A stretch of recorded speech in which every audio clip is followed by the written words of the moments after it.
그 서울에서 재개발 사업들을 많이 하는데 그때 재개발하면 재개발 재건축 조합한테 공공기여 형태로 시민들이 필요한 시설, 어린이집이라든지 또 경로당, 실버 시설이라든지 이런 거를 조합이 지어서 기부 체납하는 걸 요청하고 그걸 공공기여로 받고 하죠? 네, 통상적으로 그런 절차가 있습니다. 네. 그런데 성수동에서 정원호 후보가 구청장일 때 거기서 재건축이 일어나는데 그 아파트 조합에서 아기씨 굿당이라고 향토 문화 제로 지정은 됐지만 무속 시설을 조합이 지어요. 그리고 그게 성동구청에서 기부 체납을 받겠다고 하다가 안 받아서 논란이 돼서 준공검사가 지연이 돼요. 준공이 지연돼요. 그래서 거기 재건축 단지의 주민들이 큰 피해를 입습니다. 일단 무속 시설이 들어가는 거 들어보신 적 있으세요? 제가 들어본 적은 없습니다. 예, 굉장히 이례적인 시설이죠. 조합이 이거를 스스로 무속 시설 같은 거를 해서 구청에 기부 체납 이거 상식적으로 얘기하기가 어렵습니다. 그래서 구청에서 준공검사 조건으로 이것을 요구했고 받으려다 보니까 또 규정에 안 맞아서 안 받았다 이런 논란이 터진 거고 거기에 대해서 조합하고 구청 간의 법적 분쟁까지 있었어요. 재건축 법은 재건축에 대한 최종 법적 책임은 국토부에 있죠. 법적 책임은 인허가 하는 행정기관에 있고요. 국토부는 그런 분쟁이 일었을 땐 어떻게 보면 유권 해석 그런 거에 대한 유권 해석을 내려주는 통상적으로 것이, 되는데 문제가 심각한 경우에 국토부가 들어가서 현장 점검할 수 있어요. 법적으로 그렇게 돼 있어요.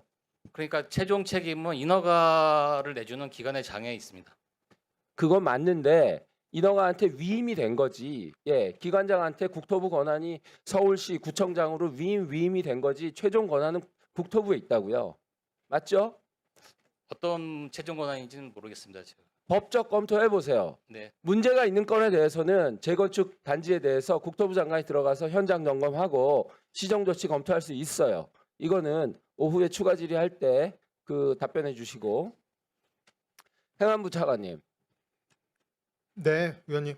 예, 저는 스타벅스 논란에 대해서 스타벅스 정말 잘못했다고 생각합니다. 그리고 시민들도 불매운동 할 수 있다고 생각해요. 그리고 시민들의 불매운동은 존중되어야 한다고 생각합니다. 그런데 이런 과정에서 현장에서 또 사고가 날 수 있지 않습니까? 감정이 격해진다든지 또 종업원들과의 충돌이 생긴다든지 그래서 2차적인 문제가 생길 수 있어요. 그리고 스타벅스가 잘못했죠. 근데 현장에서 아르바이트 하거나 서빙하거나 하시는 분들은 또 보호돼야 되지 않습니까? 어떻게 생각하세요? 네, 의원님 말씀 일리가 있다고 생각합니다. 예, 그러면 정부는 균형을 잡아야 돼요. 잘못된 일이 시정되기 위해서 시민들이 불매운동을 하고 하는 것은 좋지만 그것이 격화돼서 새로운 안전 문제로 번진다든지 하면 안 되는 거잖아요. 그러면 정부는 그런 걸 대비해서 균형을 잡아야 되는데 행안부 장관이 나서서 지금 불매운동 촉진하는 식으로 하고 있어요. 이거 빨리 가서 시정하세요. 뭐 의원님 취지는 제가 알겠습니다. 다만 장관님께서는 이게 제가 알기로 개인 SNS 계정에 올리신 글이고요. 평소 민주주의라든지 5.18 정신에 대한 존중해요. 존중하는데 네, 행안부 그래서 장관으로서의 책임이 있다는 겁니다. 국민 안전이 행정안전부 아니에요. 그 문제점을 지적한 거라고 이해해 주시고 의원님께서 예, 제 그 뒤에 걱정사항 문제하신 전달하세요. 거는 아시겠죠? 저희가 그런 일 없도록 잘 관리해 나가겠습니다. 알겠습니다. 잠시 시간 멈춰 주시고요. 그 철도공단 직무대행 잠깐 저 발언대로 좀 나와 주시면 진행하겠습니다. 제가 잘 안 보여서 저쪽 발언대로 좀. 이쪽 발언대도 괜찮으시죠? 네, 그쪽. 예, 말씀하십시오. 예, 삼성역 GTX 건설공사 309에서 일어날 수 없는 철근 누락 사건이 생겼어요. 현대건설 대표님, 정말 잘못된 일이죠. 네, 다 저희의 불찰입니다. 예, 있을 수 없는 일이 생겼는데 그 이후 상황을 제가 좀 요약해 드릴게요.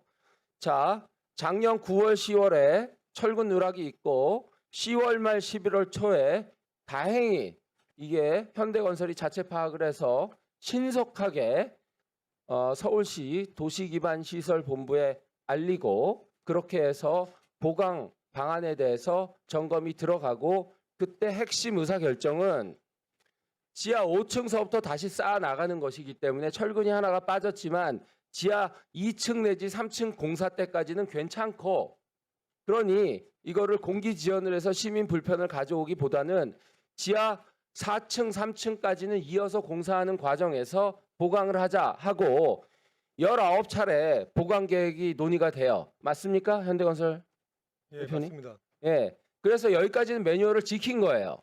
그런데 이 19차례 보강 계획을 논의하고 나서 그때까지 6개월 동안 내내 서울시는 정기 보고를 합니다. 철도공단 직무대행님, 예, 그 정기 보고서 양식 국토부가 짜준 거죠? 검토해 봐야 될 것 같습니다. 예, 예, 확인해 보세요. 예, 예. 매달 받는 정기 보고서 양식 자체를 국토부가 짜준 것이고 거기에 들어가는 핵심 내용이 일지입니다. 감리 일지를 매일매일 해서 30장씩 해서 7명이 쓴 210페이지가 핵심 내용이에요. 맞나요? 네, 맞습니다. 서울시립대 겸임 교수시죠? 아닙니다. 아닌가요? 예, 예. 아, 과기대 아니신가요? 경력상 예전에 서울과기대 겸임 교수를 했습니다. 했었죠. 예, 예. 그때를 소환해서 제가 한번 여쭤볼게요. 학생들한테 감리 일지가 하루에 한 장씩 해서 현장에서 올라오면 읽어봐야 된다고 가르치시겠어요? 아니면 이런 거는 납두고 나중에 구두 보고 올 때 들으면 된다고 얘기하시겠어요? 뭐 의원님 말씀 맞는데 실질적으로 그 보고서는 서울시에 주로 제출하는 거기 때문에 관리 감독자인 서울시가 전체적으로 하나씩 파악해야 될 사항이고 저희들은 전체 일정이나 이런 중요한 사항에 대해서 보고를 받고 그거에 따라서 하는 아니 그 매달 정기 보고서에 감리 일지를 넣어서 네. 받으시잖아요. 철도공단이. 네, 맞습니다. 그러면 철도공단이 받으면 철도공단 담당자로 제자가 취업을 했다고 치자고요. 그러면 철도공단에 취업한 제자한테 매달 올라오는 정기 보고서의 일지를 읽으라고 가르치시겠어요? 읽지 말라고. 네, 이 건설사업 관리 중간 이 보고서 성격이 아마 서로 좀 오해가 있는 것 같습니다. 저희들은 이수탁 관리 계획에 따라서 매달 받고는 있지만 통상적으로 받는 거고 중요 요점에 대해서는 아예 요약서라든지 하는 별도 보고를 해야 저희들이 인지를 하는데 그 전체 공고에 대해서 약 한 2,000페이지 되는 걸 1페이지부터 모든 걸 다 관리하는 그런 체제는 아닙니다. 그거는 사업 주체인 서울시가 그걸 관리하는 거고 저희들은 거기서 특이사항이나 전체 개통 일정에 지장이 있는 부분에 대해서는 저희들이 관리를 하고 서로 협의를 하는 그런 구조로 되어 있습니다.